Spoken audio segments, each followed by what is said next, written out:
October 10 වෙනිදා market crash එකෙන් පස්සේ Binance එක මෙන්න මේ වගේ දෙයක් අනවුන්ස් කරලා තියෙනවා. මේකෙදි මෙයාලා කරන්නේ ඩොලර් මිලියන 400ක් ඩිස්ට්‍රිබියුට් කරනවා ඔක්තෝබර් 10 වෙනිදා උන ලික්විඩේෂන් ඉවෙන්ට් එකේදී ලොස් වුණ අයට. ඉතින් මෙන්න මේ විදිහට ඔයාලට announcement එකක් ඇවිල්ලා ඇති Together Initiative and Industry Recovery and Confidence Rebuilding Plan කියලා ඩොලර් මිලියන 400ක් එදා දවසේ ලොස් වුණ අයට ඩිස්ට්‍රිබියුට් කරනවා කියලා. ඉතින් මේකෙදි මේගොල්ලෝ ඩිස්ට්‍රිබියුට් කරන්න ප්ලෑන් කරලා තියෙන්නේ ඩොලර් 4ක් සහ උපරිම ඩොලර් 6000ක් කියන රේන්ජ් එක ඇතුලේ ලොස් වුණ අයට දෙනවා කියලා තමයි ප්ලෑන් කරලා තියෙන්නේ. මේකට මේගොල්ලෝ ක්‍රයිටීරියාස් කිහිපයක් දාලා දෙන එකක් තමයි ඔය අනිවාර්යයෙන්ම ලික්විඩේෂන් ලොස් එකකට ගිහිල්ලා තියෙන්න ඕනේ. ඒ වගේම ඔයාගේ ටෝටල් ලික්විඩේෂන් amount එක අඩුම ඩොලර් 50ක් තියෙන්න ඕනේ. ඒ වගේම ඔක්තෝබර් 9 වෙනිදා ඔයාගේ wallet එකේ තිබුණ balance එකෙන් අඩුම 130ක් loss වෙලා තියෙන්න ඕනේ. කියන්නේ ඔයාගේ wallet එකේ ඩොලර් 1000ක් තිබුණා නම් මේ liquidation event එකේදී අඩුම ඩොලර් 300ක් ඔයා loss වෙලා තියෙන්න ඕනේ. ඉතින් මේ වගේ එකක් තමයි මේගොල්ලෝ announce කරලා තියෙන්නේ. මේකට ප්‍රධානම හේතුව වෙන්න පුළුවන් එදා වුණ liquidation event එකෙන් පස්සේ Binance exchange එකට negative දේවල් share වෙන්න පටන් ගත්තා.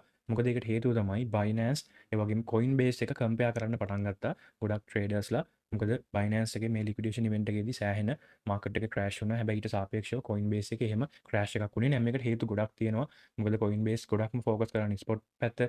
නමුත් Binance එකේ spot futures ගොඩක් තියෙනවා. high leverage use කරනවා. ඉතින් මේ වගේ නිසා Binance එක ඇතුලේ මේ වගේ liquidation event එකකදී market එක ගොඩක් crash වෙන්න පුළුවන්. ඊට සාපේක්ෂව Coinbase එක වගේ exchange එකක් ගත්තොත් ඒගොල්ලොන්ගේ එහෙම crash වෙලා තිබුණේ නැහැ. උදාහරණයක් විදිහට Sui, Atom, එතකොට බලන්න Chainlink මේ වගේ coins මේ exchanges දෙකේ ඩිෆරන්ට් ප්‍රයිසස් තියෙන්නේ. කොහොම වුණත් මම මේක සම්බන්ධයෙන් වීඩියෝ එකක් දීර්ඝ වශයෙන් knowledge එක share කරන වීඩියෝ එකක් YouTube එකට දාන්නම්. ඒ කියන්නේ ඇයි Coinbase එකේ crash උනේ නැත්තේ? ඇයි Binance එකේ මෙච්චර drop උනේ? දැන් සමහර coins top 20 තිබ්බ coins nearly 0 වෙනකම් drop වුණා. ඇයි ඒක උනේ?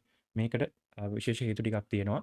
මම ඒක ඔයගොල්ලන්ට ඉස්සරහට වීඩියෝ එකක් විදිහට YouTube channel එකට අප්ලෝඩ් කරන්න. කොහොම වුණත් ඔයගොල්ලන්ට reward එකක් ඇවිල්ලා ඇති spot wallet එකට USDC ඇවිල්ලා ඇති. ඔයාගේ loss වුණ ප්‍රමාණයෙන් 130ක් වගේ. යාළුවා මෙතනදී කියලා දෙනවා මේක පැය 96ක් ඇතුළත distribute කරන්න plan කරනවා කියලා. ඉතින් කොහොම වුණත් loss වුණා ඉන්නවනම් මේ reward එක අරගෙන ඔයාගේ wallet එක නැවත recover කරගන්න හැමෝටම ජය වේවා.